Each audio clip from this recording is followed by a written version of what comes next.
حمدا كثيرا طيبا مباركا فيه مباركا عليه كما يحب ربنا ويرضاه. أشهد أن لا إله إلا الله وحده لا شريك له وأشهد أن محمدا عبده ورسوله. اللهم صل وسلم وبارك على نبينا محمد وعلى آله وأصحابه ومن تبعهم بإحسان إلى يوم الدين. أما بعد, mohon maaf telat banget. Qadarullah wa masyafa'al. Namun ada satu hal, ketika kita melihat orang-orang lain dipuji oleh Allah Subhanahu wa Ta'ala dengan sesuatu yang menyelisihi syariat Allah Subhanahu wa Ta'ala, disitulah kita lihat nikmatnya hidayah yang Allah berikan kepada kita. Di saat kebanyakan orang mengikuti hal-hal yang justru bertentangan dengan syariat Allah Subhanahu wa Ta'ala, tapi dari sekian banyaknya manusia Allah masih memberikan hidayah kepada kita.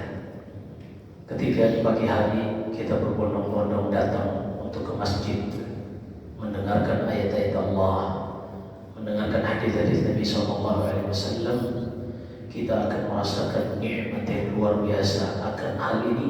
Ketika kita melihat sebagian orang ada di antara mereka justru berbondong-bondong mendatangi kuburan untuk melakukan ritual-ritual yang tidak pernah disyariatkan oleh Allah Subhanahu wa Ta'ala dan Rasul-Nya.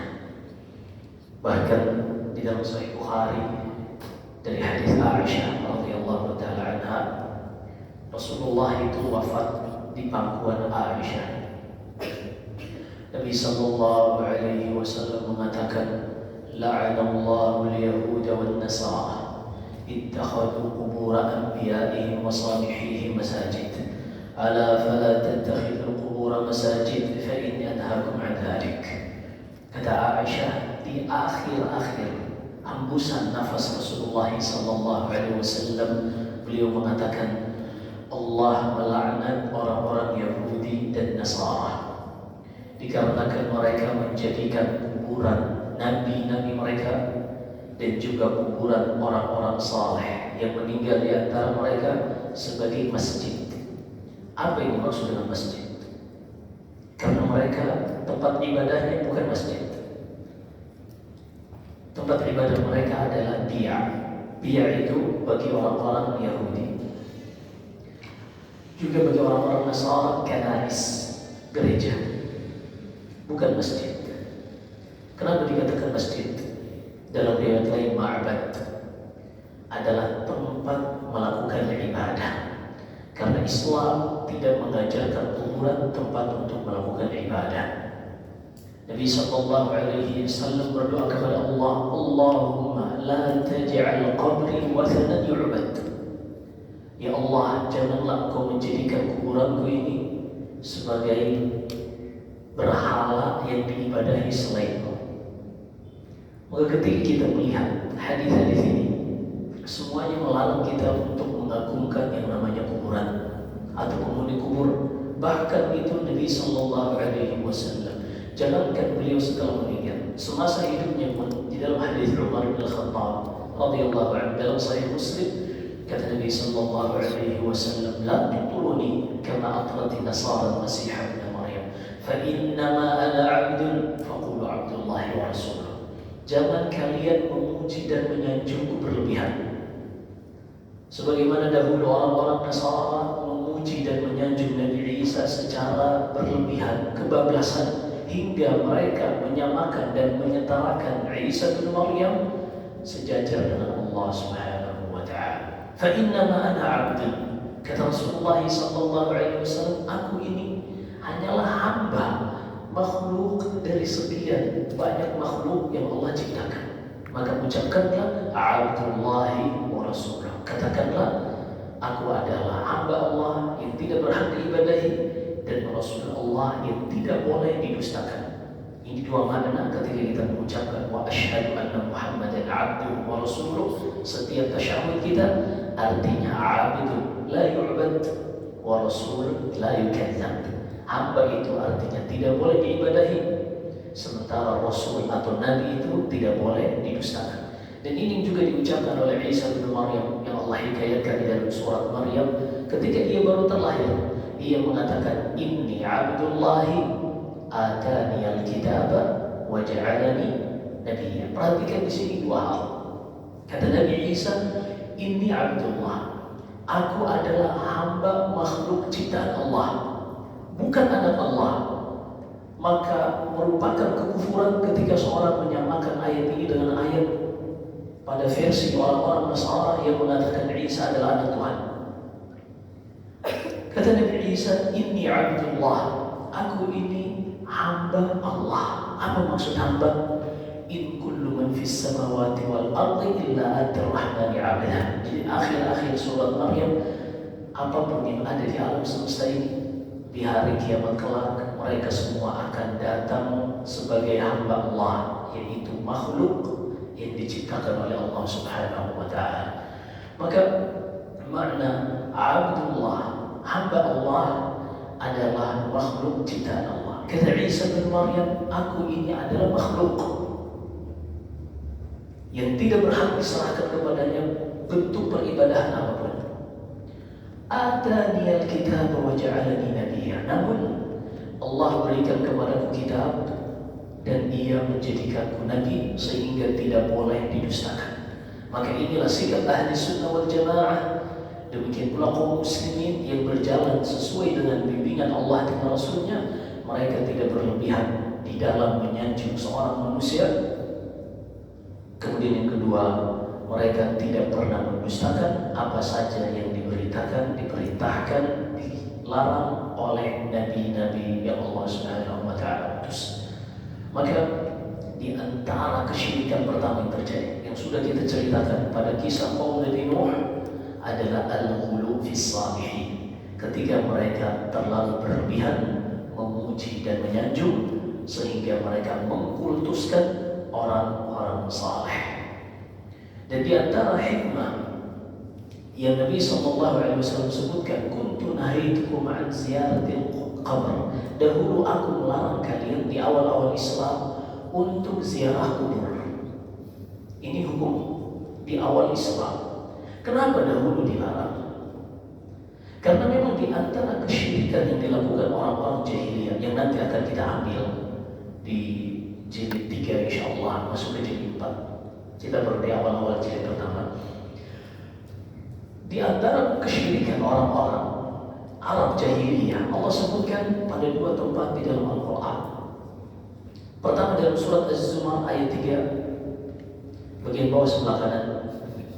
Alhamdulillah, kita tahu posisi-posisi Al-Quran, tapi kita tidak menyamakannya dengan kitab-kitab agama lain. Alhamdulillah. Allah berfirman, "Walladzina ittakhadhu min dunihi awliya ma na'buduhum illa liyuqarribuna ila Allahi zulfa. Inna Allaha yahkumu bainahum yawmal qiyamah. Inna Allaha la yahdi man huwa kadhibun kaffar." Kata Allah Subhanahu wa ta'ala, dan orang-orang yang mereka menjadikan bagi Allah tandingan-tandingan dari kalangan makhluk, artinya mereka ibadahi, mereka panjatkan hajatnya kepada tandingan-tandingan tersebut. Mereka mengatakan, kami tidak berdoa, kami tidak beribadah, tidak menyembelih kepada tandingan-tandingan selain Allah ini, melainkan tujuannya baik. Tujuannya agar tandingan-tandingan yang kami anggap saleh ini menjadikan kami semakin dekat di sisi Allah Subhanahu wa ta'ala. Syubhat yang ada di kepala mereka, karena kami ini kotor, kami ini pelaku dosa. Kalau kami yang langsung memanjatkan hajat ini kepada Allah, tertolak. Ibarat seorang raja, kalau kita rakyat jelata, kita nggak punya akses untuk bisa langsung menyampaikan hajat tersebut kepada sang raja ini. Maka kita butuh mencari ring satu dari raja ini. Kita cari, kita sampaikan kepada ring satu raja ini, kita kasih amplop dulu, kita kasih duit selipan bawah meja atau apapun itu, agar dia bisa menyampaikan hajat kita. Ini syubhat mereka. Yang pertama, dikarenakan mereka menyamakan Allah dengan makhluknya. Adapun Allah Subhanahu wa ta'ala berfirman, ud'uni astajib lakum. Innal ladzina yastakbiruna an ibadati sayadkhuluna jahannama dakhirin. Berdoalah kepada aku, kata Allah, niscaya aku akan kabulkan. Di dalam surat Al-Baqarah kata Allah, wa idza sa'alaka ibadi anni fa inni qarib. Wahai Muhammad, jika hamba-hamba bertanya kepada engkau di mana aku, katakanlah aku sangat dekat. Bukti kedekatan Allah adalah ketika seorang hamba ujibu da'watad da'i idza da'a, ia berdoa dengan diri. Gak ada yang mendengar suaranya di dalam kamarnya, di dalam rumahnya, di perkampungannya, di kelurahannya, di kecamatannya, kabupaten, kota, negara, di bumi yang Allah berada di atas langit. Allah Subhanahu wa Ta'ala mendengarkan doa hamba tersebut dan mengabulkannya, dan tidak ada yang lebih dekat dari kondisi seperti itu. Sementara orang yang ada di sampingnya, yang ada di sebelah rumahnya, dia tidak mendengar ucapan orang tersebut, apalagi mengabulkan doanya. Tapi Allah yang berada di atas langit, ia mendengar apa yang diucapkan hamba tersebut, ia mengetahui apa yang diminta hamba tersebut, dan Allah mengabulkannya. Inilah makna qarib. Ini makna dekat. Karena di dalam ayat tersebut Allah tidak pernah menyebutkan bahwasanya zatnya menyatu dengan makhluk. Enggak. Tapi dekat di sini sebagaimana kita dengarkan tadi, Allah yang berada di atas langit, hamba yang berada di dalam kamarnya ini dengan suara diri ia berdoa yang tidak didengar oleh siapapun di sekitarnya. Tapi Allah yang berada di atas langit mendengarkannya. Kira-kira siapa yang lebih dekat? Allah atau orang yang ada di samping orang ini? Allah Subhanahu wa Ta'ala. Karena yang di sampingnya, walaupun sisi jarak lebih dekat, tapi dia tidak mendengarnya, Allah yang berada di atas langit mendengarkannya. Maka siapa yang lebih dekat? Allah Subhanahu wa Ta'ala. Maka mari kita bersyukur kepada Allah Subhanahu wa Ta'ala di saat kita melihat sallallahu alaihi orang mengagungkan kuburan yang dahulu. Nabi sallallahu alaihi wasallam melarang sahabat untuk melakukan ziarah karena awal-awal Islam ini masuk, dari sebelumnya orang-orang jahiliyah meminta kepada kuburan. Mereka meminta kepada patung, mengkultuskan orang-orang saleh, berlebihan dan bablas dalam memuji mereka. Maka untuk menutup pintu kesyirikan, Islam di awal-awal menutup ziaratul kubur.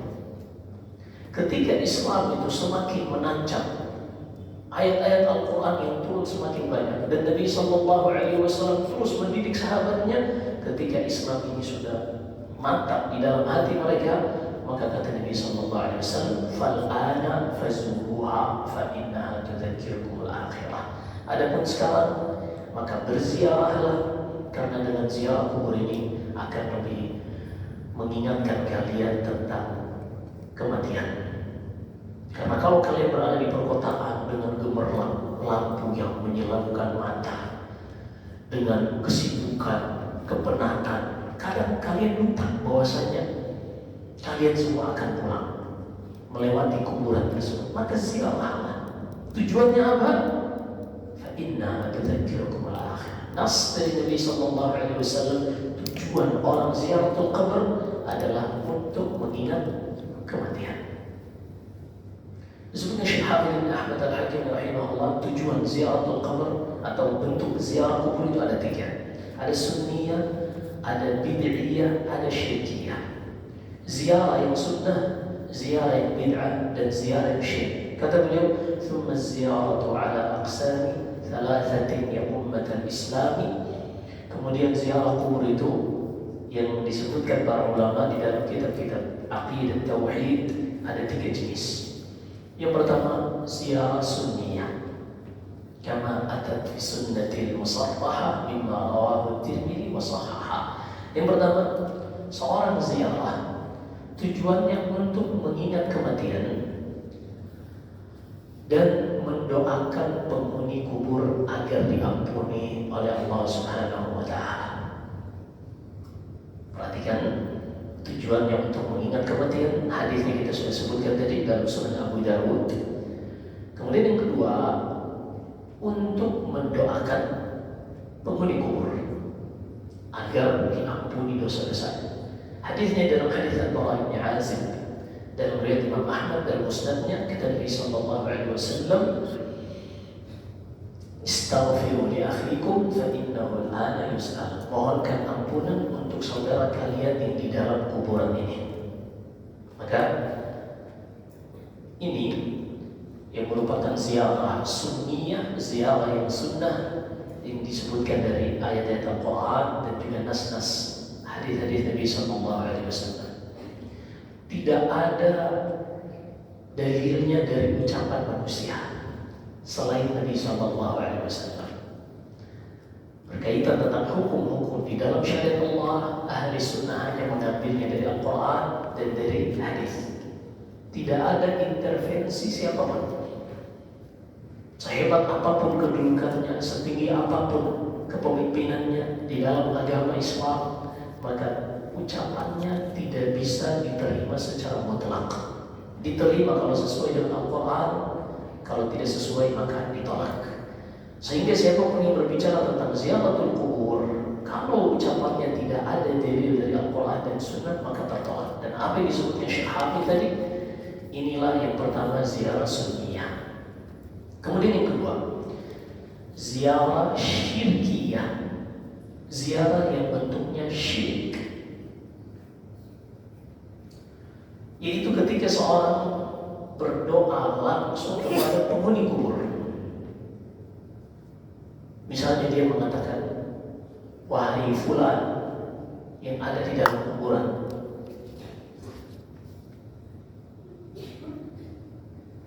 tolong sampaikan hajatku kepada Allah." Ini syirik.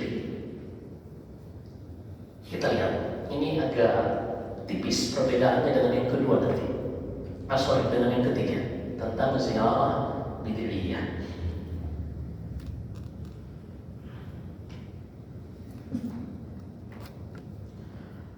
Ziarah syirkiyah tadi kita sebutkan, orang yang ziarah berdoa meminta langsung kepada penghuni kubur walaupun tujuannya Allah. Seperti dia mengatakan, "Wahai fulan yang sudah meninggal, tolong sampaikan hajatku kepada Allah.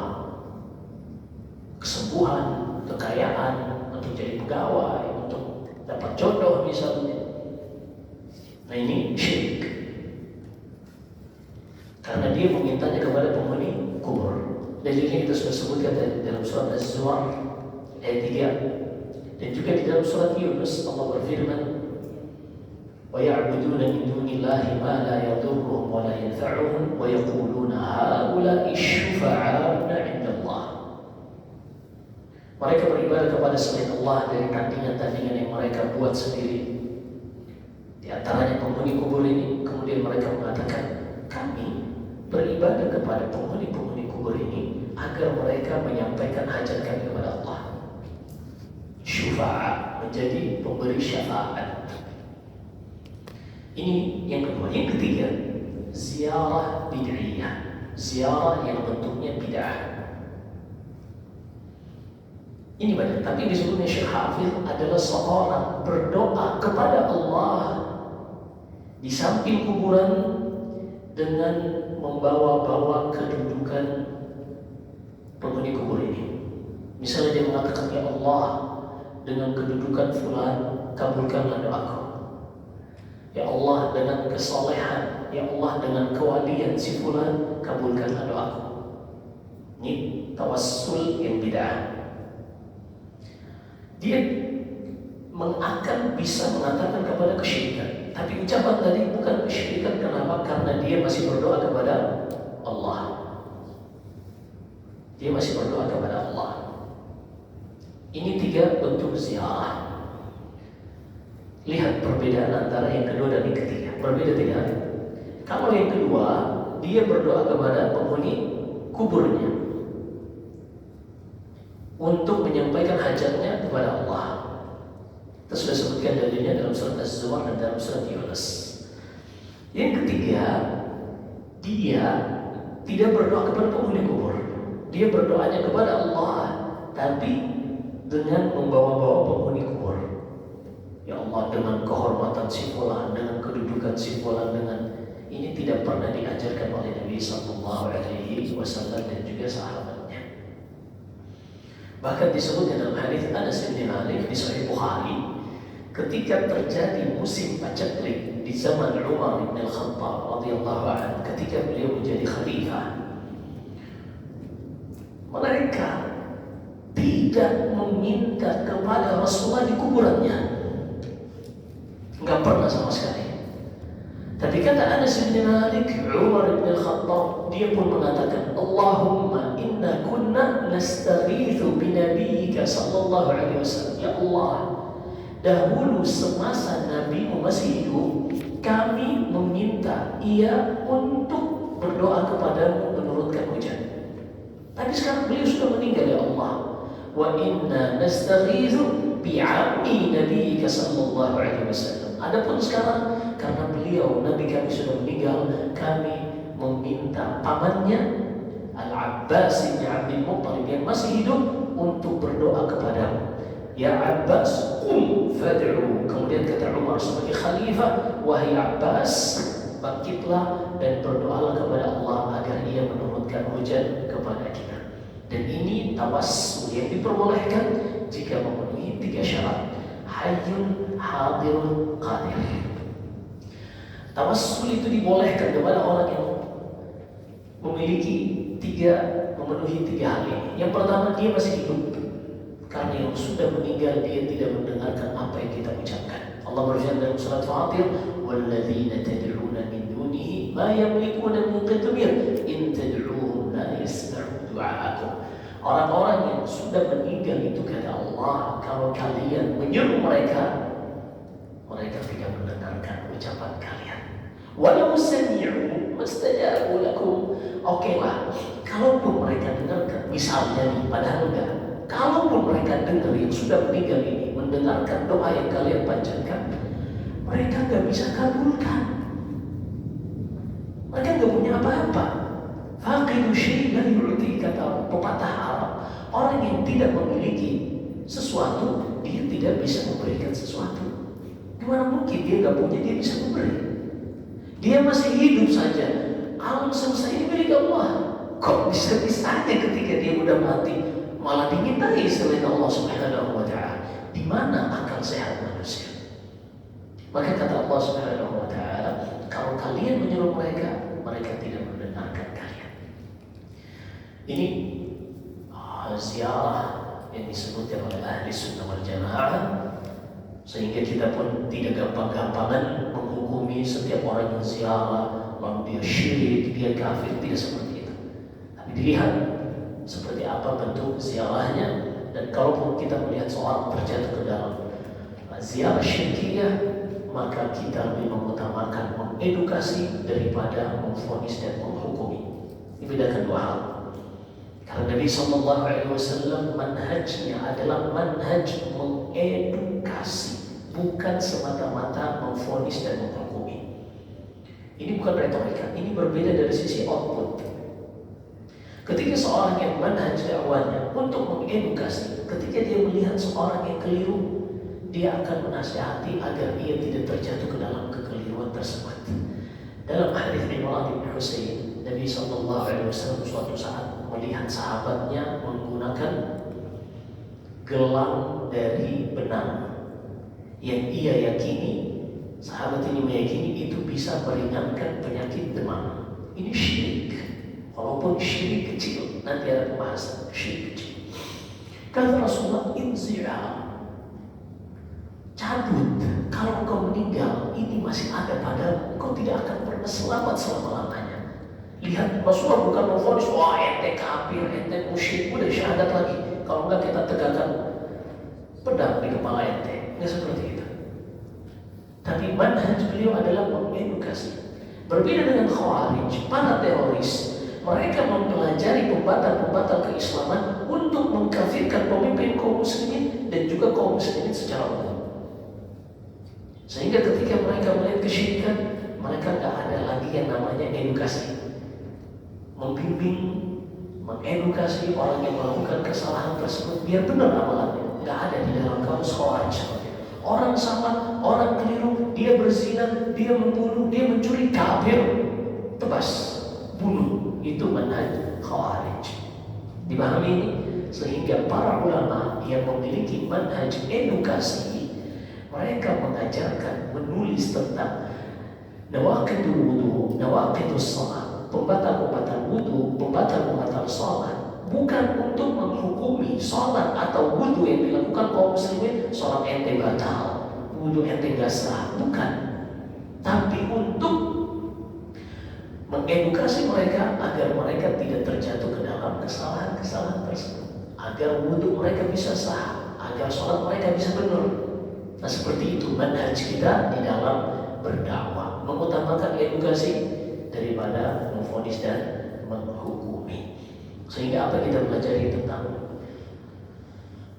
pembagian ziarah ini bukan untuk memvonis kaum muslimin, tapi ini untuk mengedukasi kaum muslimin. La ilaha illallah. Maka kita bersyukur. Ini bentuk mengingkari kemungkaran. Anda ngomong ke antum seperti ini, ente paham atau gak paham, Anda menggugurkan tanggung jawab Anda di hadapan Allah untuk mengingkari kemungkaran yang Anda lihat di hadapan Anda. Karena dalam hadis Abu Sa'id Al-Khudri di dalam Sahih Bukhari dan Sahih Muslim, man ra'a minkum munkaran falyughayyirhu bi yadihi, fa in lam yastati' fa bi lisanihi, fa in lam yastati' fa bi qalbihi, wa dzalika adhafu al-iman. Siapa saja di antara kalian yang melihat kemungkaran, maka hendaklah ia ubah dengan kekuatannya jika ia memiliki kapasitas dan otoritas mengubahnya. Karena negara kita telah wakilkan urusan kemaslahatan umum kepada pemimpin, maka yang mengingkari kemungkaran di tempat-tempat umum ini adalah tugas dan kewajiban mereka. Kemudian kata Nabi SAW, jika dia tidak mampu mengubahnya dengan kekuatan, hendaklah ia ubah dengan lisannya, dengan nasihatnya. Dan inilah anak berlepas diri dari Allah, dari apa yang dilakukan orang-orang tersebut, mengagungkan kuburan. Masjid ada di samping mereka, sepi, tidak terdengar sedikit pun kegiatan. Tapi kuburan yang berada di samping masjid tersebut justru ramai, membuat macet. Ya, ini bukan cuma kesel karena macet doang, ya. Tapi ini nasihat kepada kita yang hadir di sini, dan kita berlindung kepada Allah Subhanahu wa Ta'ala. Karena ketika kaum muslimin ini melihat kemungkaran dan mereka tidak mengubahnya, di dalam surat Al-An'am Allah Subhanahu wa Ta'ala berfirman, ya ayyuhalladzina amanu 'alaikum anfusakum la yadurrukum man dhalla idza hadaytum. Kata Abu Bakar radhiyallahu anhu ketika berkhutbah, beliau mengatakan, ayyuhan nas innakum taqra'una hadhihi al-ayah. Wahai manusia, kalian membaca ayat ini demi Allah. Kalau kalian meninggalkan amar ma'ruf nahi munkar yang kalian sanggupi, kalian meninggalkannya, ada kemungkaran, kalian tidak mengingkarinya, bahkan kalian menganggapnya biasa-biasa saja, aku khawatir Allah akan menurunkan azabnya kepada kalian secara merata, tidak memandang yang saleh ataupun pelaku maksiat.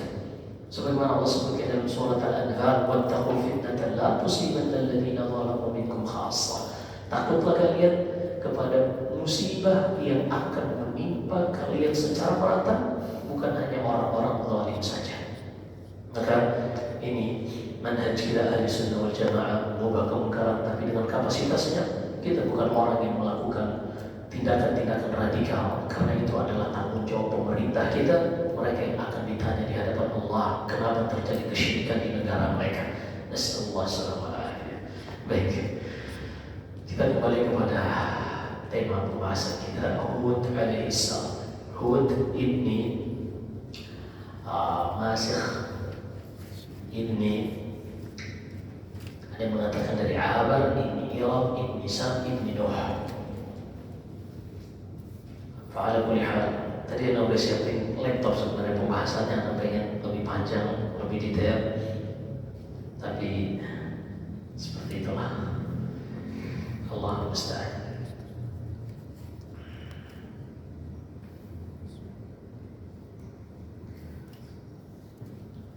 Kita langsung ambil summary, ringkasan kisah Nabi Saleh, atau kita ambil sebagian, nanti kita lanjutkan pertemuan berikutnya.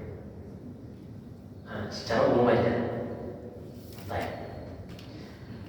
Nabi Saleh alaihissalam. Beliau seorang nabi yang diutus pada suatu kaum yang bernama Tsamud. Tsamud ini, sebagian ahli sejarah menyebutkan ini adalah kakek dari kabilah tersebut, sehingga kabilah ini dinisbatkan kepada Tsamud, kakek dari mereka yang merupakan saudara kandung dari Judais. Judais ini juga merupakan kabilah besar. Tsamud bin Iram bin Sam bin Nuh. Ada yang mengatakan seperti itu.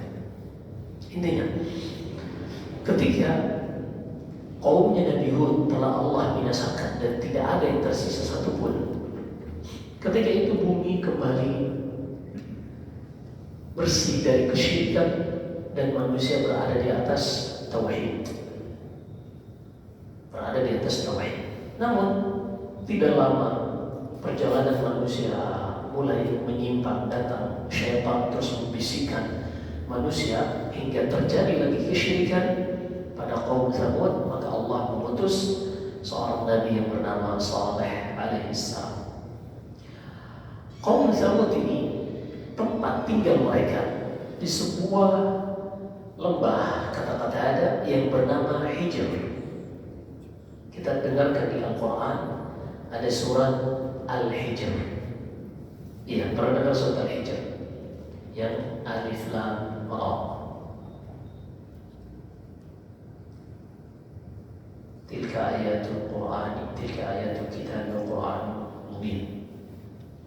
Quran mubin, rubama yawaddu alladhina kafaru law kanu muslimin. Kisah Ashabul Hijr atau kaum Tsamud ini, mereka adalah manusia yang Allah Subhanahu wa Ta'ala anugerahkan berupa tempat yang subur. Atutrakuna fima hauna aminin fi jannatin wa uyun wa zuru'in wa nakhlin tal'uha adhim. Mereka ini hijr berada antara Hijaz, Madinah dan Tabuk. Tabuk ini bentar lagi masuk ke daerah Syam, Palestina dan seterusnya. Jadi berada di tempat tersebut. Sekarang masuk wilayah Arab Saudi. Hanya para ulama berbeda pendapat apakah yang dimaksud ini Madain Saleh yang dikenal sekarang dengan Al-Ula, yang jadi salah satu destinasi wisata orang-orang yang umrah.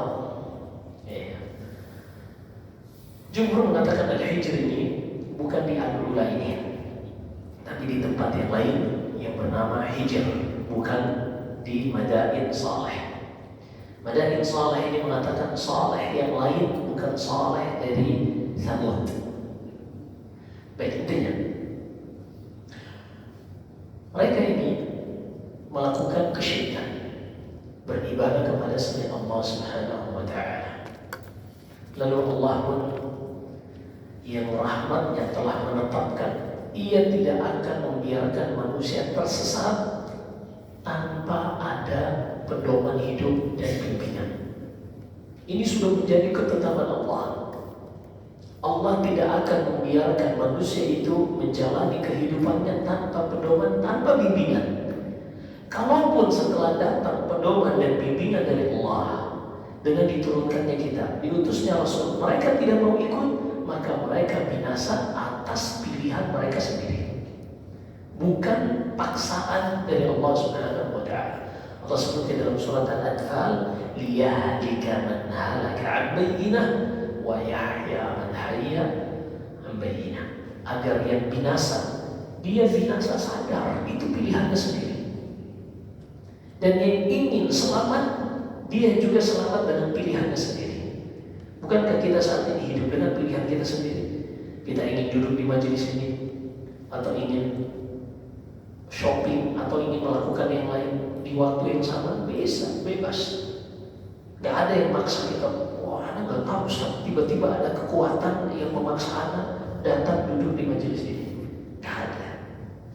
Bahkan kita sudah sebutkan, iblis pun Ia sendiri mengaku tidak bisa mendorong, menarik tangan manusia untuk menjatuhkannya ke dalam perzinahan misalnya atau pembunuhan. Gak bisa. Ini bukan ucapan saya. Ini yang Allah hikayatkan di dalam surat Ibrahim tentang ucapan iblis. Wa qala asy-syaitanu lamma qudiya al-amru innallaha wa'adakum wa'dal haqqi wa wa'adtukum fa akhlaftukum wa ma kana li 'alaykum min sultanin illa an da'awtukum fastajabtum li fala talumuni wa lumu anfusakum ma ana bimusrikhikum wa ma antum bimusrikhi. Dalam surat Ibrahim ayat ke-22 kata Allah Subhanahu wa taala, dan ketika di mahsyar kelak sudah dipisahkan antara orang-orang beriman dan orang-orang yang tidak beriman, tampillah iblis. Dia pun memiliki pengikut-pengikut dan ia mengatakan, wahai pengikutku, dahulu Allah menjanjikan kepada kalian janji yang pasti, adapun aku menjanjikan kepada kalian janji yang palsu. Bodohnya kalian mengikuti janjiku, meninggalkan janji Allah. Padahal kata iblis, wa ma li 'alaikum min sultan. Padahal aku tuh enggak memiliki kekuatan untuk memaksa kalian. Aku tidak memiliki kemampuan untuk mendorong, menjerumuskan kalian. Aku hanya bisa memberikan janji-janji palsu kepada kalian. Gak ada kekuatan. Maka kata Allah, liyahlika man halaka 'an bayyinah, agar yang tersesat dia sadar bahwasanya tersesat karena menjauh dari petunjuk Allah, dan yang berjalan di atas kebenaran dia tahu dia di atas kebenaran karena dia mengikuti petunjuk dari Allah Subhanahu wa taala. Maka ketika kaum Tsamud yang sebagian menyebutkan mereka ini Ad yang kedua, kaum Ad yang kedua, mereka ini di saat terjatuh ke dalam kesyirikan, Allah tidak biarkan mereka terjerumus tanpa adanya petunjuk.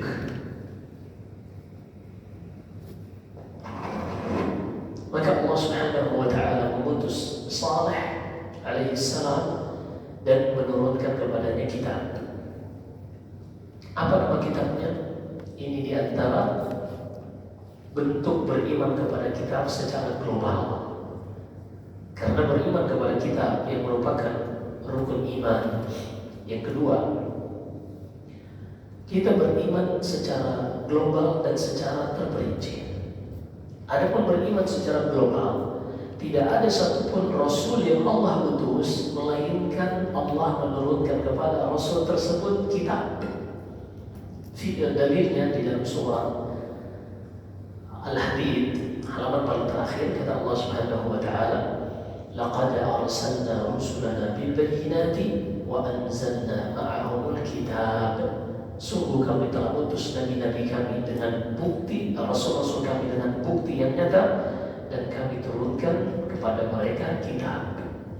Maka kata Syekh Ibnu Utsaimin rahimahullah, tidak ada satupun rasul yang Allah utus melainkan Allah turunkan kepadanya kitab. Hanya saja kitab-kitab yang diturunkan ini terbagi dua. Ada yang nama kitab tersebut sampai kepada kita baik melalui Al-Quran ataupun hadis, seperti misalnya Taurat, Injil. Taurat yang diturunkan kepada Musa, Injil yang diturunkan kepada Isa, Zabur yang diturunkan kepada Daud, dan juga Suhuf Ibrahim dan Suhuf Musa. Allah sebutkan Yahya juga diberi kitab. Ya Yahya khudhil kitab biquwwah. Wahai Yahya bin Zakaria alaihi assalam, pegang kitabmu dengan kuat. Apakah itu Injil atau Taurat? Yang jelas bukan Injil, karena Nabi Yahya ini sepantaran dengan Nabi Isa alaihissalam. Maka ini yang Allah Subhanahu wa taala berikan kepada kaum Tsamud, yaitu Allah tidak ingin mereka tersesat tanpa adanya bimbingan. Adapun kalau mereka memilih tetap tersesat setelah datangnya bimbingan, maka itu tidak dikatakan lagi kalau Allah menghukum mereka Allah zalim. Ketika Allah menghukum mereka setelah datang keterangan kepada mereka, maka tidak dikatakan Allah zalim. Karena Allah sudah tetapkan pada dirinya, wala yadhlimu rabbuka ahada. Allah tidak akan pernah menzalimi siapapun dari hamba-hambanya. Dipahami ya? Karena kita sudah sebutkan, Allah tidak akan menciptakan makhluk hanya untuk menghukum dan mengazabnya. Tapi Allah ciptakan makhluk, Allah berikan makhluk ini ikhtiar, pilihan, dan masing-masing pilihan akan ada akibatnya. Kalau dia memilih yang baik, akibatnya baik. Kalau dia memilih yang buruk, akibatnya buruk. Maka dia mendapatkan keburukan atas inisiatif dan ikhtiarnya. Sehingga kalau Allah menghukumnya, Allah tidak zalim.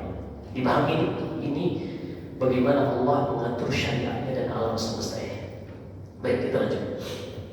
Maka Allah pun mengutus kepada kaum Tsamud ini Saleh alaihissalam untuk membimbing mereka kembali kepada agama tauhid. Tapi mereka mengatakan, "Qalu ya Saleh, qad kunta fina marjuwan qabla hada." Wahai Saleh, tahu enggak? Engkau itu sebenarnya orang yang cerdas. Kami melihat engkau itu orang yang paling baik cara berpikirnya di tengah-tengah kami. Tapi kok tiba-tiba engkau menjadi bodoh seperti ini dengan mengajak kami untuk meninggalkan Tuhan-Tuhan yang kami ibadahi. Nanti kan mereka mengakui kecerdasan Nabi Saleh. Tapi ketika bersinggungan dengan kesyirikan mereka, mereka langsung menuduh Nabi Saleh dengan hal-hal yang tidak benar. Begitu juga Nabi kita Muhammad SAW, nanti kita akan sebutkan pada sirah beliau. Orang-orang Quraisy mengakui Rasulullah ini jujur, amanah. Mereka akui semuanya. Hanya karena Rasulullah mengajak mereka untuk meninggalkan warisan keyakinan nenek moyang, mereka pun menuduh Rasulullah sebagai penyihir, dukun, dan seterusnya. Baik. Qalu ya Salih qad kunta fina marjuwan qabla hadha atanhana an na'budu ma ya'budu aba'una wa innana la fi syakkin mimma tad'una ilayhi murid. Kemudian kata Salih alaihi salam, qala ya qaumi ara'aytum in kuntu ala bayyinatin min rabbi wa atani minhu rahmatan faman yansuruni min Allah in 'asaitu fama tazidunani ghayra taqsir. Wahai kaumku, kata Salih, bagaimana menurut kalian kalau yang aku seru kalian ini meninggalkan warisan nenek moyang kalian, itu semuanya aku lakukan karena mendapatkan wahyu dari Allah Subhanahu wa Ta'ala, dan Ia yang telah memberikan rahmat ini untukku, yaitu menjadikan aku sebagai Rasul. Kata Nabi Saleh, فَمَنْ يَرْسُونِي مِنَ اللَّهِ إِنْ عَصَيْتُ. Dia Allah yang memerintahkan aku untuk menyampaikan ini kepada kalian dan tidak menyembunyikannya, maka siapa yang bisa menolongku dari Allah kalau aku menyembunyikan apa yang Ia perintahkan aku ini untuk menyampaikannya. Perhatikan di sini, kita sudah sebutkan bahwasanya indikator kesuksesan dakwah seorang Rasul, saya masih ingat seorang Nabi, Rasul, dan juga pengikutnya dari kalangan para da'i, ada dua indikator kesuksesan dakwahnya. Apa itu? Menyampaikan seluruh syariat. Yang kedua, tanpa ada yang disembunyikan. Mumtaz. Ini dua indikator kesuksesan dakwah seorang da'i. Di dalam surat Al-Imran, Allah sebutkan di halaman kedua sebelum terakhir, paling atas sebelah kiri, Allah Subhanahu wa Ta'ala berfirman, "Wa idza akhadha Allahu mitsaqal ladzina utul kitaba la tubayyinunnahu lin-nasi wa la taktumunahu." Ingatlah ketika Allah mengambil perjanjian, kesepakatan dari yang diberi kitab. Siapa yang diberi kitab? Yang utama Nabi dan Rasul, dan juga kemudian pengikutnya. Apa perjanjiannya? Pertama, la tubayyinunnahu linnas. Kalian harus menjelaskan semua yang diwahyukan kepada kalian ini kepada manusia. Yang kedua, wala taktumuna, dan jangan menyembunyikannya. Karena memang di dalam ayat tadi kata Nabi Saleh, "Faman yansuruni minallahi in asaitu." Di surat Hud ayat 63, siapa yang bisa menolongku kalau aku tidak melaksanakan dua hal tadi? Bermaksiat kepada Allah dengan tidak menjalankan amanah risalah tadi. Kenapa Nabi Saleh melakukan hal ini, mengucapkan hal ini? Karena memang Nabi dan Rasul yang Allah utus, Allah menguji Nabi dan Rasul tersebut. Allah menguji Nabi dan Rasul tersebut. Misalnya Nabi kita Muhammad SAW, Allah mengujinya karena dia manusia biasa yang tunduk pada pengaturan Allah di alam semesta ini. Allah menguji Nabinya. Apakah Nabinya ini bersabar? Apakah Nabinya ini tegar di dalam menjalankan syariat? Ketahuilah, Allah berfirman dalam surat Al-An'am, "Wallahu a'lam haitsu yaj'alu risalata." Allah mengetahui kemana Ia berikan kerasulan dan kenabian. Artinya manusia-manusia yang pasti siap untuk mengemban amanah tersebut. Karena tidak akan ada Nabi atau Rasul yang berkhianat. Kalau ada Nabi dan Rasul yang berkhianat, ini bisa memberikan sifat kekurangan bagi Allah Subhanahu wa Ta'ala, seakan-akan Allah salah pilih di dalam memberikan kenabian. Makanya bahaya orang-orang yang mengatakan malaikat salah cabut nyawa. Ya, salah cabut katanya. Ini bahaya. Karena malaikat la ya'sunallaha ma amarahum wa yaf'aluna ma yu'marun. Malaikat itu tidak akan pernah bermaksiat kepada Allah pada yang diperintahkan kepadanya, dan dia hanya akan melaksanakan apa yang diperintahkan Allah. Jadi itu bahaya ucapan. Baik, Allah berfirman di dalam Nabi SAW bersabda di dalam Sahih Bukhari dari hadis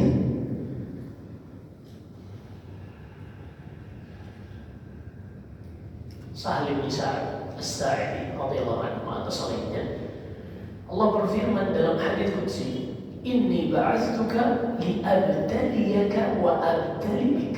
Ini dalam Sahih Bukhari. Wahai Muhammad sallallahu alaihi wasallam, ketahuilah aku mengutusmu sebagai Nabi dan Rasul untuk mengujimu dan menguji manusia denganmu. Sehingga indikator kesuksesan seorang dai, baik itu Nabi, Rasul ataupun pengikutnya dari kalangan manusia biasa, indikatornya sejauh mana dia bisa menyampaikan apa yang diwahyukan kepadanya dan tidak pernah menyembunyikan sedikit pun. Maka kata Nabi Saleh, "Faman yansuruni minallahi in asaitu." Maka siapakah yang bisa menolongku kalau aku tidak menunaikan wahyu dari Allah Subhanahu wa Ta'ala ini. Kemudian kaumnya pun mengatakan, "Wahai Saleh, fa'ti bi ayatin in kunta minal mursalin." Wahai Saleh, kalau memang engkau mengklaim Allah yang mengutusmu, tentunya engkau memiliki kedekatan dong dengan Allah. Maka coba berikan kepada kami mukjizat yang membuat kami meyakini bahwasanya engkau ini benar-benar diutus oleh Allah. Sebagaimana Ibnu Katsir, suatu saat mereka sedang duduk-duduk di lembah, ada sebuah batu besar. Nabi Saleh melewati tempat nongkrong mereka ini, lalu mereka tiba-tiba mengatakan, "Wahai Saleh,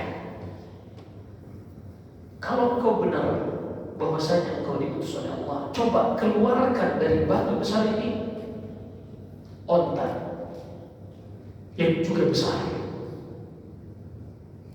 Onta yang juga besar. Maka Nabi Saleh pun mengatakan, "Wahai kaumku, apakah kalau aku meminta kepada Allah dan dikeluarkan kepada kalian seperti yang kalian minta?" Mereka minta naqatul usyara, onta yang memiliki susu karena baru melahirkan anak. yang susunya banyak, yang kami bisa puas minum.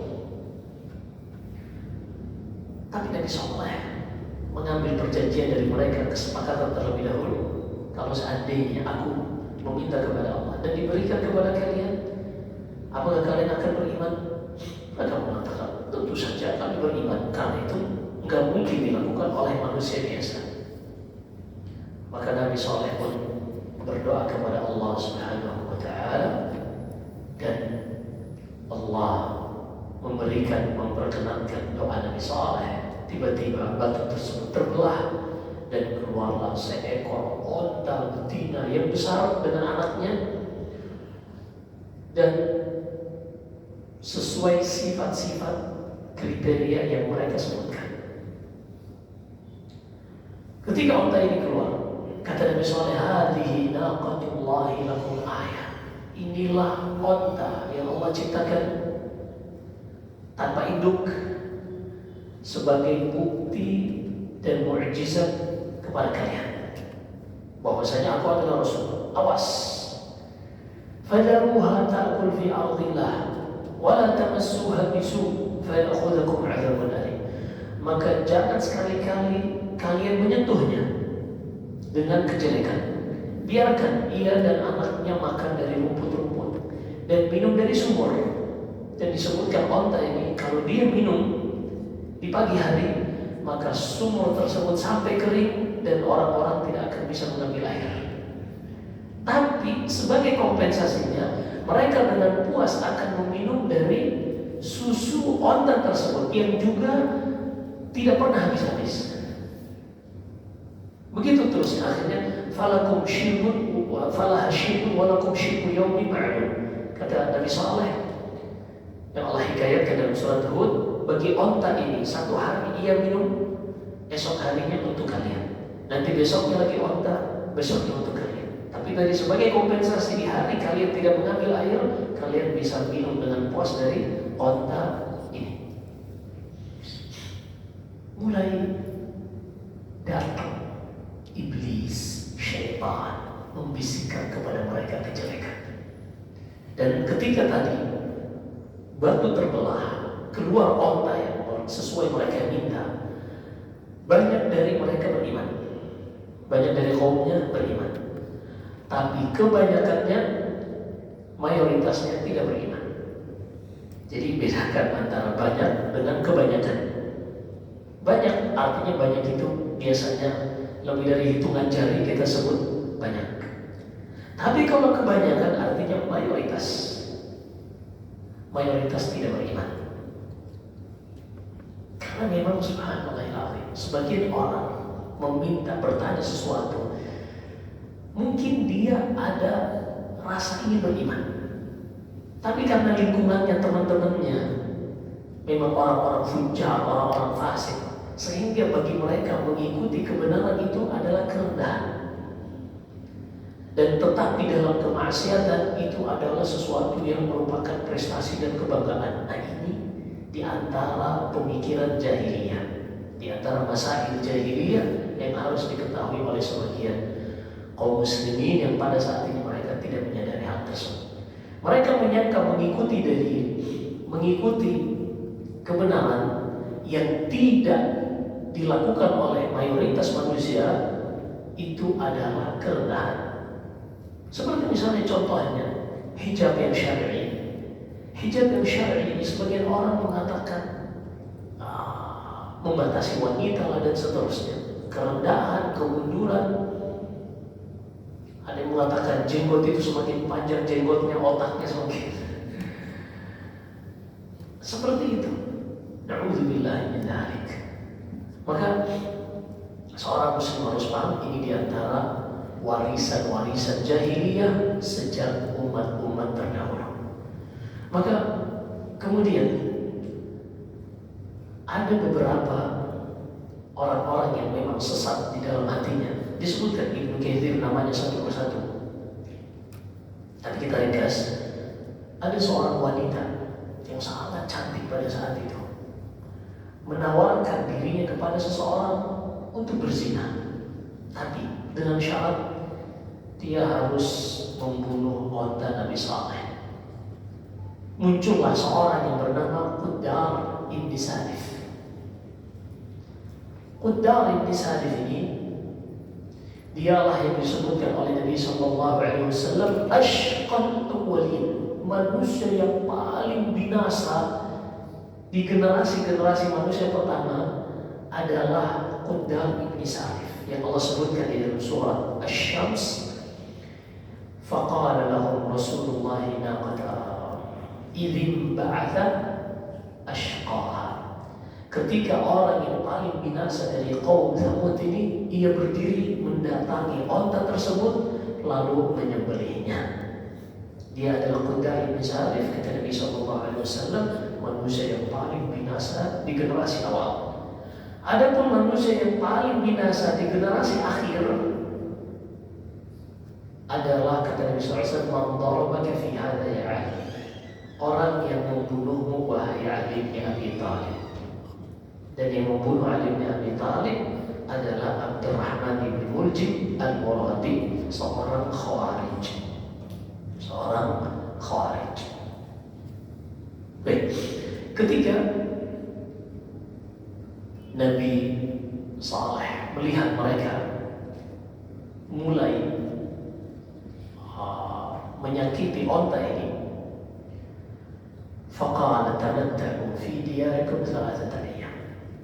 Kalian sudah menyakitinya, bahkan membunuhnya. Ketika dibunuh, induk dari anak dari onta ini, ia berlari dan tiba-tiba menghilang di dalam batu.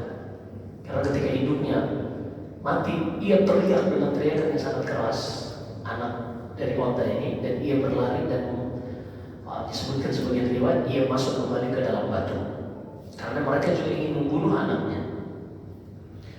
Ketika itu pun, ini ringkas ceritanya, Nabi Saleh mengatakan, silakan kalian menunggu 3 hari di rumah-rumah kalian, silakan bersenang-senang 3 hari. Nabi Saleh dan orang-orang beriman pun mereka memisahkan diri dari para pendosa ini. Ketika hari pertama mereka lewati, mereka pun mengatakan hari pertama lewat, ini diumumkan di satu kampung. Ketika hari kedua lewat, juga seperti itu mereka umumkan. Ketika hari ketiga lewat, mereka mulai merendahkan. Hingga masuk hari keempat, artinya 3 hari, 3 kali 24 jam sudah terpenuhi. Tiba-tiba mereka pun mendengarkan satu suara, semuanya mati. فَأَخَذَتْهُمُ الصَّيْحَةُ فَأَصْبَحُوا فِي دِيَارِهِمْ جَاثِمِينَ. Mereka di dalam rumah, dengan satu suara mereka semua binasa. Tidak ada yang selamat kecuali seorang yang diriwayatkan Imam Ahmad bernama Abu Righal. Abu Righal ketika peristiwa tersebut, dia juga termasuk dari kaumnya. Dia sedang berada di haram. Sayangnya ia keluar dari haram dan ia pun terkena sebagaimana yang terkena pada kaum. Artinya kalau dia diam di haram, dilindungi oleh Allah di situ. Bukan karena kekufuran, bukan, tapi karena dia berada di haram. Allah tidak akan menghancurkan haramnya. Namun ia keluar, dia pun dibinasakan oleh Allah Subhanahu wa Ta'ala. Ini ringkas cerita dari kaum Hud, kaum Nabi Saleh alaihi salam, yang mana mereka, kenapa dikatakan Quddar ibn Salif, manusia yang paling binasa? Karena dia melihat langsung onta tersebut keluar dari batu besar, mukjizat yang luar biasa. Dia minum di sumur langsung habis, tapi susunya nggak habis-habis. Harusnya sesuatu yang membuatnya orang yang pertama beriman, tapi justru dia membunuhnya. Subhanallah ya Allah. Kalau seandainya dia tidak beriman, berpaling begitu saja, ya sudah, tidak ada masalah, itu urusan dia. Tapi ini dia membunuh onta Nabi Saleh. Ini orang yang paling bodoh, hanya karena pertama tadi disebutkan Ibnu Jarir, ada wanita yang menawarkan dirinya dengan mahar. Ini mahar perzinahan maksudnya, dengan mahar membunuh wanita Nabi Saleh.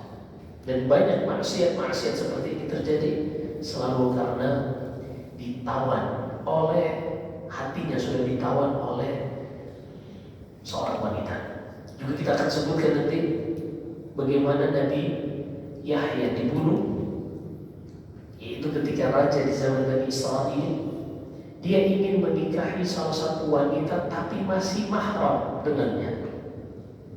Raja ini ingin menikah dengan wanita yang membuatnya takjub tapi mahramnya. Maka ia menulis kepada Yahya ibn Zakaria alaihi wassalam untuk memfatwakan bolehnya. Nabi Yahya, Nabi tidak mungkin membolehkan apa yang Allah haramkan. Maka wanita tersebut mengatakan, gampang sebenarnya wahai raja, kalau kau ingin menikahiku, cukup jadikan maharku kepala Yahya.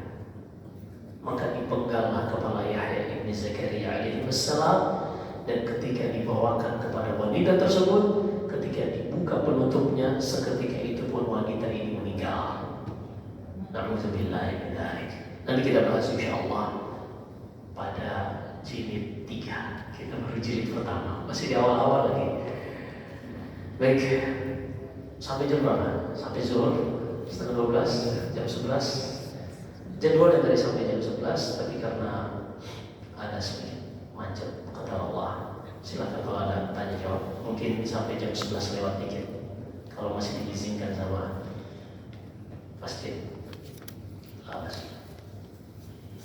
Pada Allah Subhanahu wa Ta'ala membinasakan kaum Tsamud ini yang sebelumnya mereka memiliki kebun-kebun yang indah, pertanian yang subur, kemudian perkebunan yang makmur, dan mereka juga memiliki korma-korma yang sangat membantu perekonomian mereka. Juga mereka membuat pahatan-pahatan gunung untuk dijadikan rumah. Adapun di lembah mereka membuat istana-istana. Tattakhiduna min suhuliha qusuran wa tanhituna jibalan buyuta. Kata Allah dalam surat Al-A'raf tentang kaum Tsamud, kalian menjadikan lembah sebagai istana-istana kalian, dan kalian menjadikan gunung rumah-rumah yang kalian pahat. Maka bertakwalah kepada Allah. Namun seperti yang kita sebutkan tadi, itulah yang terjadi pada kaum Tsamud. Nasallallahu alaihi. Ketika Nabi Sallallahu Alaihi Wasallam pulang dari Tabuk, perang Tabuk itu terjadi tahun 9 Hijriah melawan Ghassan, perwakilan Romawi yang ada di Jazirah Tabuk. Ketika pulang dari Tabuk, Nabi Sallallahu Alaihi Wasallam melewati Diyar Tsamud. Awalnya beliau belum menyadari kalau itu tempat tinggal kaum Tsamud yang dibinasakan, atau yang kita kenal tadi dengan Al-Hijr.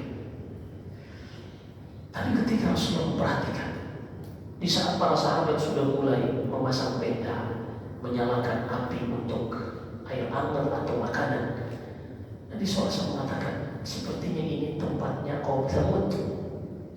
Maka jangan sekali-kali kalian mendatangi tempat yang dahulu Allah mengazab manusia di situ. Aku khawatir azab tersebut akan juga menimpa kita. Kesialan azab tersebut, dampak dari maksiat, akan berdampak bagi kita juga. Maka Nabi SAW segera memerintahkan untuk mematikan api, menutup kembali panci-panci mereka, dan meninggalkan tempat tersebut. Kata Nabi SAW, la tadkhulu ala haulai mu'adzabin illa an takunu bakin atau mutabakin. Jangan pernah kalian memasuki tempat-tempat seperti ini kecuali dalam keadaan menangis. Kalau kalian tidak sanggup, maka berusaha untuk menangis. Apa maksudnya? Kita hanya boleh mendatangi tempat-tempat tersebut untuk mengambil pelajaran ibrah agar kita tidak melakukan seperti mereka, bukan untuk dijadikan destinasi wisata. Assalamualaikum. Nah, Bismillah. Assalamualaikum warahmatullahi wabarakatuh. Assalamualaikum. Ustaz, bolehkah berdoa dengan menyebut-nyebut amal soleh kita? Contohnya, ya Allah, jika puasa, zakat, kebaikan yang aku lakukan kau terima, maka kabulkanlah doa. Kemudian yang kedua, apa maksud sabda Rasulullah SAW yang berbunyi balighu anni walau ayah? Apa maknanya? Yang pertama berkaitan tentang tawassul dengan amal saleh. Ahli sunnah wal jamaah menetapkan bertawassul kepada Allah itu ada dengan 6 cara. Ada 6 seorang bertawassul kepada Allah Subhanahu wa taala. Pertama, bertawassul dengan nama-nama Allah Subhanahu wa taala.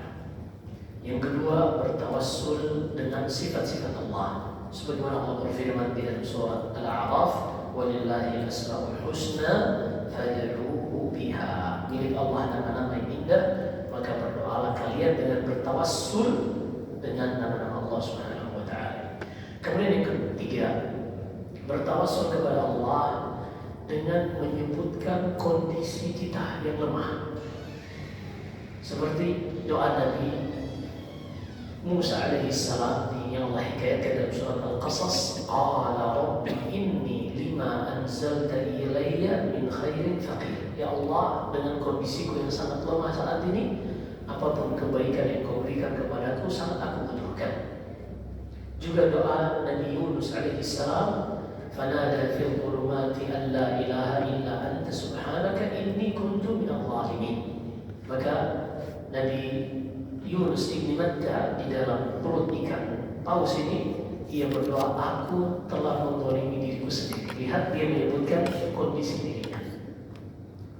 Juga Nabi Ayyub alaihi salam yang Allah hikayatkan di dalam surat Ibrahim dan juga dalam surat Sad, anni massani ad-durru wa anta arhamur rahim. Ya Allah, aku ditimpa penyakit yang sangat berat dan Engkau yang paling merahmati.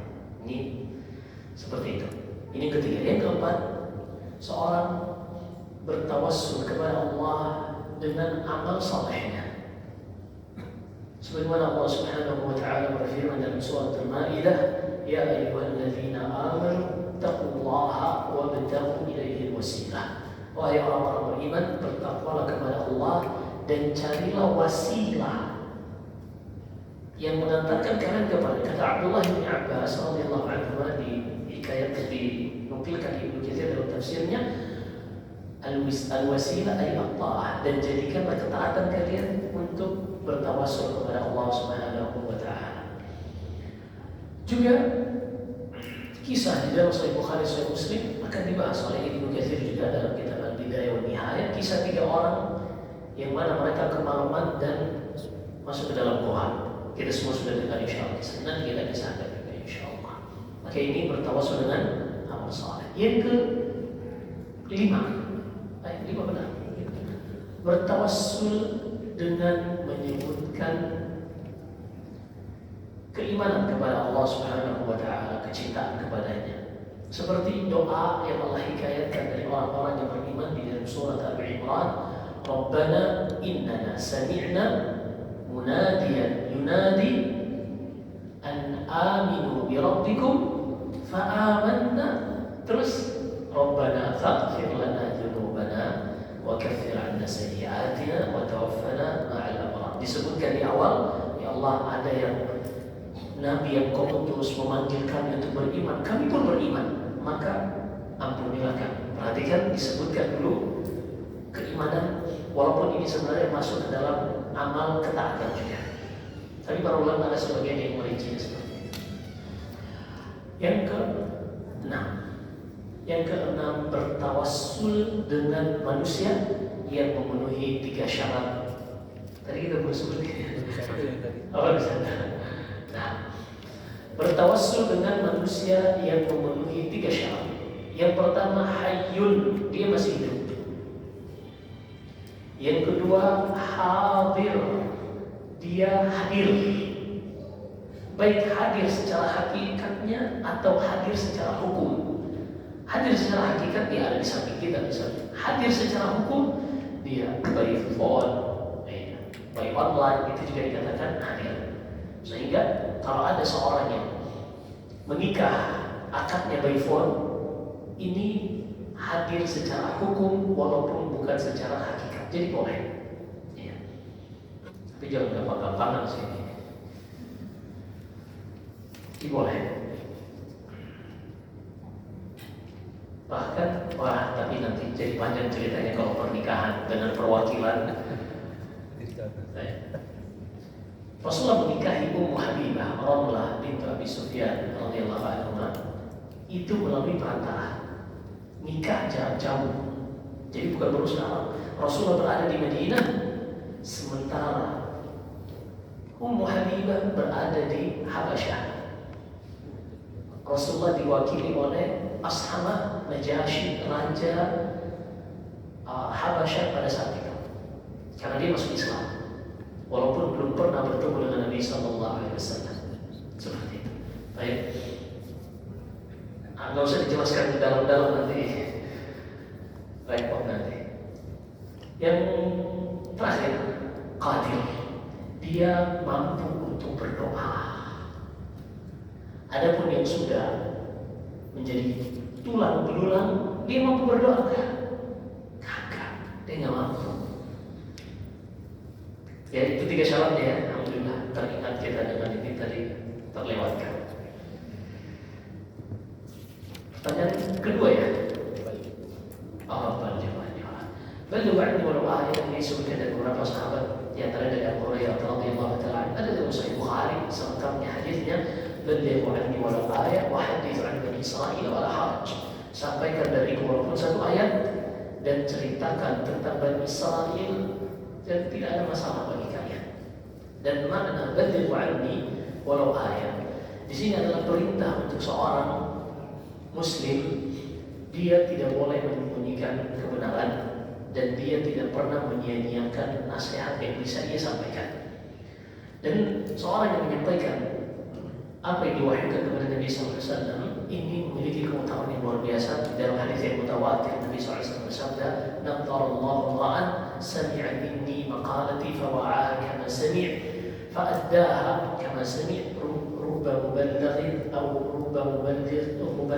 'an as-sami'." Ada dalam Sahih Bukhari dan selainnya Nabi SAW bersabda, semoga Allah memperindah wajah seseorang yang dia mendengarkan ucapanku dan dia menyampaikannya sebagaimana dia mendengarkannya. Dan terkadang seorang yang menyampaikan itu, seorang yang disampaikan kepadanya lebih paham daripada yang menyampaikan. Ini sebutkan oleh Nabi SAW. Sehingga maksud dari baligh anni walau ayat, sampaikan dari apa yang merupakan syariat Nabi SAW, walaupun yang kita tahu cuma 1 saja. Tapi ingat, yang dari Rasulullah, bukan baligh anni walau ayat kita menisbatkan kepada Rasulullah yang tidak pernah diucapkan oleh Rasulullah SAW. Jadi maksud menyampaikan dari Rasulullah walaupun 1 ayat Al-Quran kita ketahui dari Nabi SAW. Begitu juga hadis dari Nabi SAW yang kita ketahui dari beliau, maka itu yang kita sampaikan dan tidak boleh disembunyikan. Tapi ingat, yang benar-benar dinisbatkan kepada Nabi, bukan yang dikarang-karang. Apalagi hadis yang masyhur di zaman sekarang, tapi baru masyhur zaman sekarang. Zaman dulu nggak ada. Hadisnya, man mata wa fi halqihi kahwa dakhala al-jannah. Siapa saja yang meninggal di tenggorokannya masih ada aroma kopi, langsung masuk surga. Katanya ini yang menyampaikan, ini hadis nih, Habib kami, guru kami itu langsung dari Nabi dalam mimpi. Jadi kalian nggak akan ketemu dalam Sahih Bukhari, Sahih Muslim, kitab-kitab tadi itu nggak ada. Nyarinya nggak ada, langsung dari kita nih. Kita langsung dari guru kami, dari Nabi SAW. Subhanallah. Padahal jenazah Rasulullah beliau wafat hari Senin, baru dikuburkan hari Rabu. Sahabat bingung gimana cara memandikan Nabi SAW. An-nujarridu Rasulullah kama nujarridu ahadana. Apakah kita melepaskan pakaian Rasulullah sebagaimana kita melepaskan pakaian orang-orang di antara kita? Mereka bingung gimana cara untuk memandikan Rasulullah SAW, karena nggak ada wahyu itu setelah Nabi SAW wafat. Dan Rasulullah tidak bisa dengan ikhtiarnya mendatangi manusia untuk menyampaikan, beliau sudah meninggal, selesai urusannya.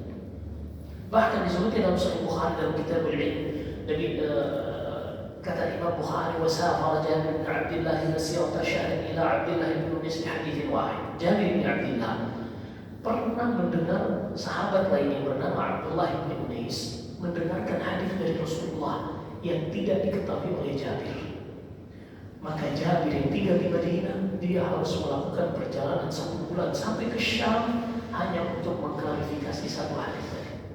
Kalau memang mimpi itu bisa dengan seenaknya, ini Jabir beriman sebelum hijrah. Beliau yang ikut Bai'atul Aqabatil Ula. Bai'ah pertama 2 tahun sebelum Rasulullah hijrah. Itu Jabir sudah datang. Orang-orang Ansar yang pertama masuk Islam. Jabir, ada 7 sahabat dari Ansar yang pertama masuk Islam. Di antaranya Jabir.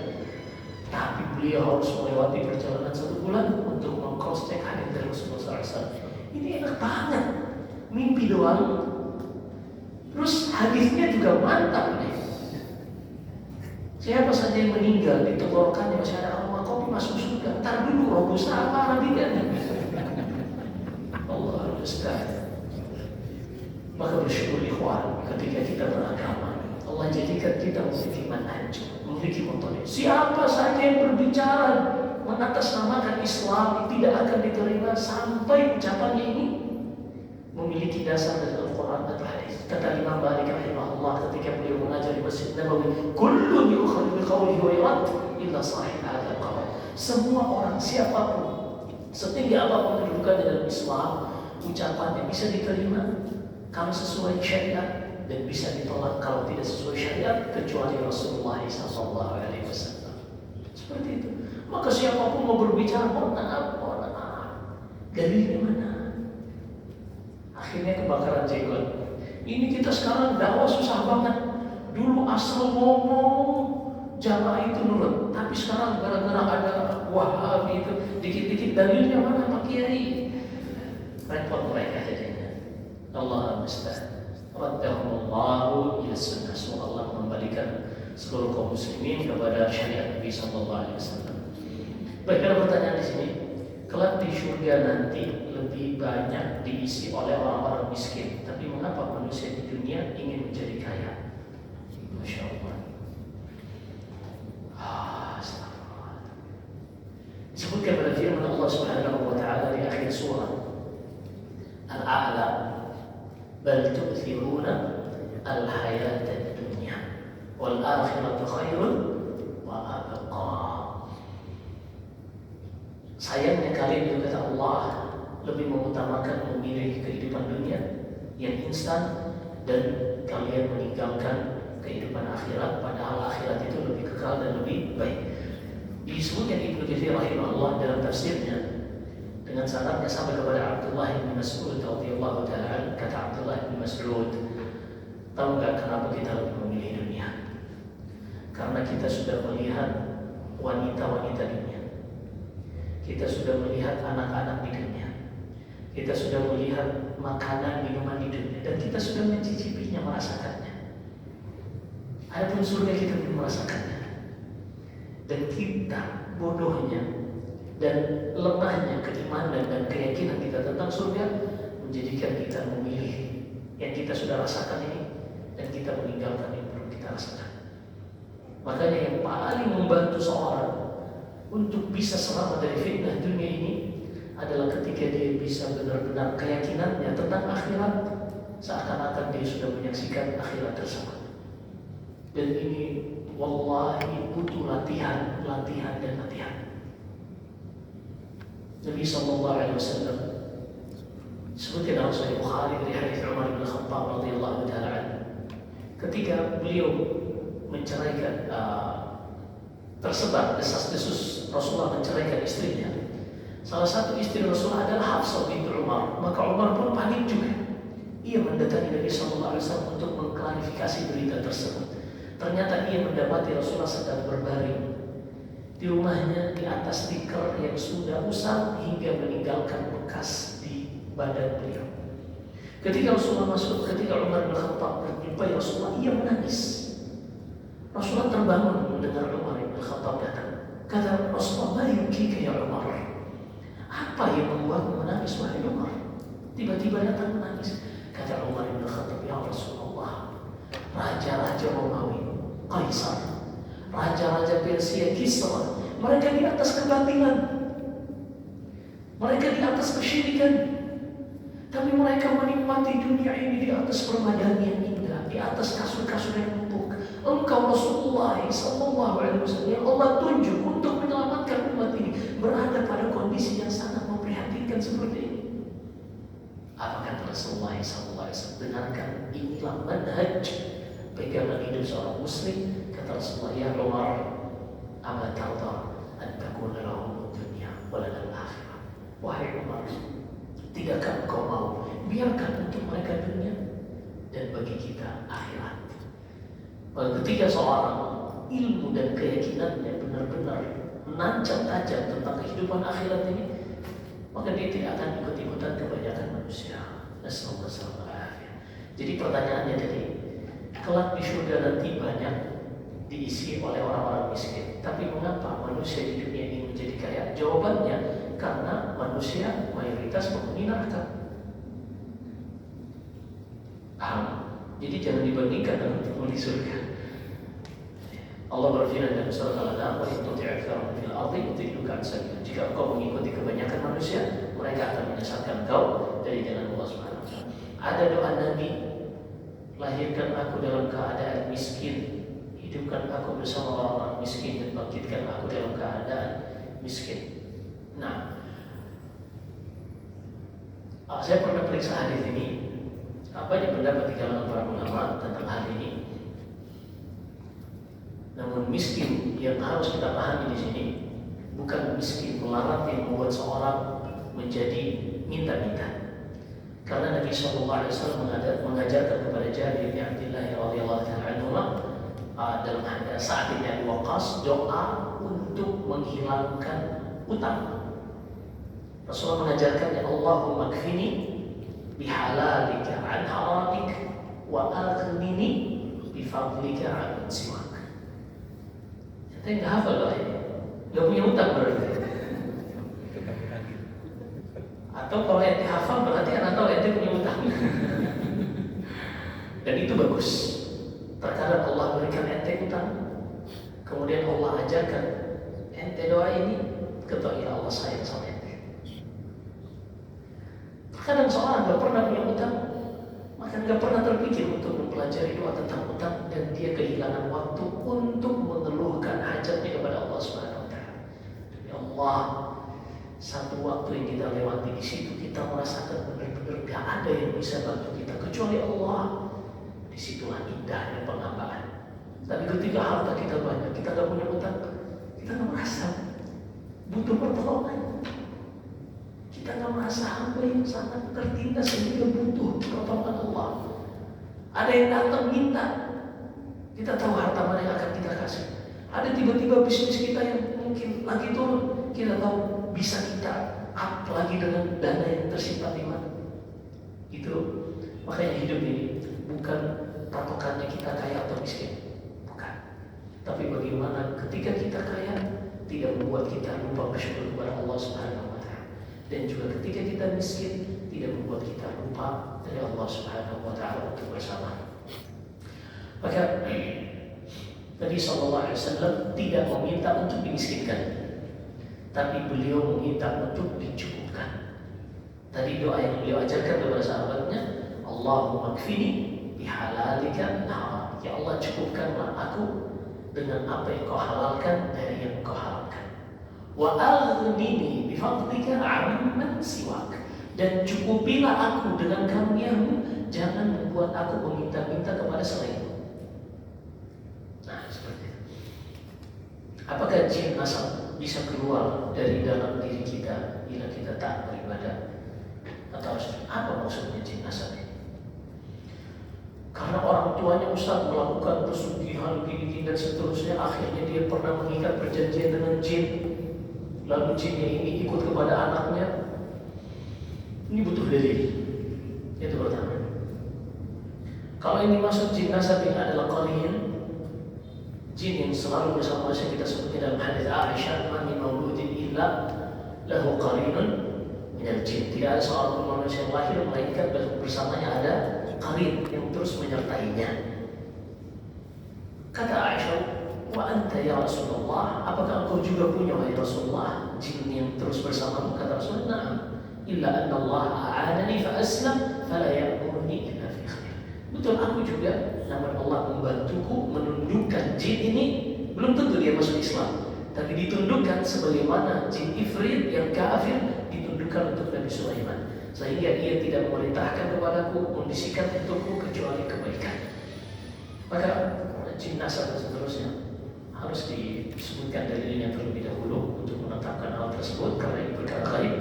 Yang kedua, apakah bila kita taat beribadah atau harus diruqyah? Ketika seorang yang terbaik adalah ruqyah diri sendiri. Ketika seorang baca Quran di rumah dibacakan Al-Baqarah, maka syaitan akan lari dari rumah yang dibacakan surat Al-Baqarah dalamnya. Hadisnya dalam hadis Aisyah. Begitu juga dia jaga zikir pagi dan petang yang disertai keyakinan di dalam hati, maka ini membuatnya akan terjaga dari sihir, dari jin. Juga membaca 2 ayat terakhir dalam surat Al-Baqarah, Amanar Rasul sebelum tidur, membaca ayat kursi sebelum tidur, Qul a'udzu birabbil falaq, Qul a'udzu birabbin nas, dan juga Qul huwallahu ahad, dan juga membaca zikir-zikir yang lain. Assalamualaikum warahmatullahi wabarakatuh. Izin bertanya Ustaz, apa hukum menziarah yang curhat kepada penghuni kubur? Tidak meminta, biasanya dilakukan oleh anak yang berziarah kepada makam orang tua, termasuk ziarah bid'ah atau ziarah syirik.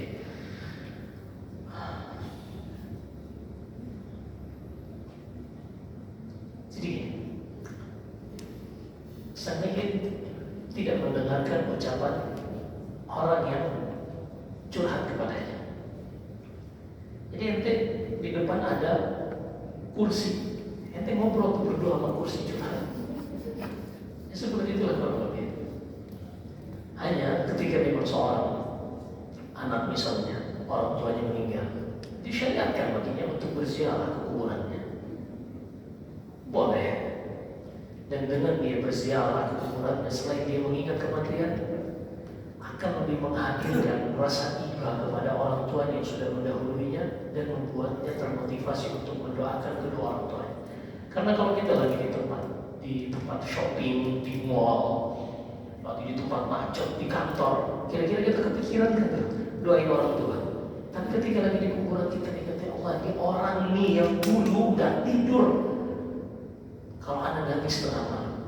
Ini orang dulu nih yang banting tulang peras keringat, gak kenal panas hujan, dia nih hanya biar saya makan. Di saat waktu itu saya gak bisa apa-apain. Nah disitu terlahir motivasi untuk kita berdoa kepada Allah. Maka kalau pertanyaannya gimana dengan orang yang curhat, kita jawab, curhatlah kepada Allah Subhanahu wa Ta'ala. Nah, Assalamualaikum Waalaikumsalam warahmatullahi wabarakatuh. Saya pensiunan bank konvensional, yang mana uang pensiun tidak bisa diambil 100%, hanya bisa 20% atau 40%. Ternyata pengelolaan uang potongan bulanan dari gaji pegawai untuk pensiun dengan apa istilahnya? Tulisan dokter. Settlement call money, DOC, dengan rate bunga khusus antar bank, lembaga dana pensiun. Bagaimana caranya saya memanfaatkan uang pensiun itu agar barokah dan terhindar dari dosa riba? Ditanyakan kepada ulama-ulama kontemporer tentang bunga bank atau hal-hal yang merupakan dana syubhat atau dana riba, maka seorang dia harus berlepas diri darinya. Dan berlepas diri darinya bisa untuk diarahkan kepada pembangunan fasilitas umum yang dihinakan, seperti kamar mandi, juga jalan raya, atau fasilitas-fasilitas yang tidak dimuliakan. Ya, ini dibolehkan. Dan dia ketika mengeluarkannya bukan untuk bersedekah, bukan, tapi berlepas diri. Dia jangan meniatkan bertakarub kepada Allah dengan dana tersebut, bukan, tapi dia meniatkan bertakarub kepada Allah dengan berlepas diri dari dana tersebut. Paham tidak? Kalau dia bertakarub dengan berinfak, ini nggak boleh, karena Allah berfirman di dalam surat Al-Baqarah, ya ayyuhalladzina amanu anfiqu min thayyibati ma kasabtum. Wahai orang-orang beriman, infakkan yang terbaik dari apa yang kalian usahakan. Sementara itu riba. Dan juga Allah Nabi SAW bersabda dalam Sahih Bukhari dan Sahih Muslim, Inna Allah jamil, Inna Allah tayyib, la yaqbalu illa tayyiban. Allah itu maha baik dan Dia tidak menerima kecuali yang baik. Maka dia tidak bertaqarrub kepada Allah dengan berinfak, tapi dia bertaqarrub, mendekatkan diri kepada Allah dengan berlepas diri dari dana tersebut. Apakah bisa dimanfaatkan untuk kebutuhan pokok? Kita sudah sebutkan. Baik. Dan apakah boleh untuk infak sedekah? Juga kita sudah sebutkan. Dia hanya berlepas diri dari riba. Kalau memang itu dana riba, demikian bisa kita sampaikan. Mohon maaf lebih dan kurangnya. Jika ada benar semata-mata dari Allah Subhanahu wa Ta'ala, jika ada kesalahan dari saya, wa astaghfirullahaladzim wa lakum. Sallallahu alaihi wa sallam. Muhammad subhanallahi wa bihamdihi, asyhadu an la ilaha illa anta, astaghfiruka wa atubu ilaik. Wassalamu alaikum warahmatullahi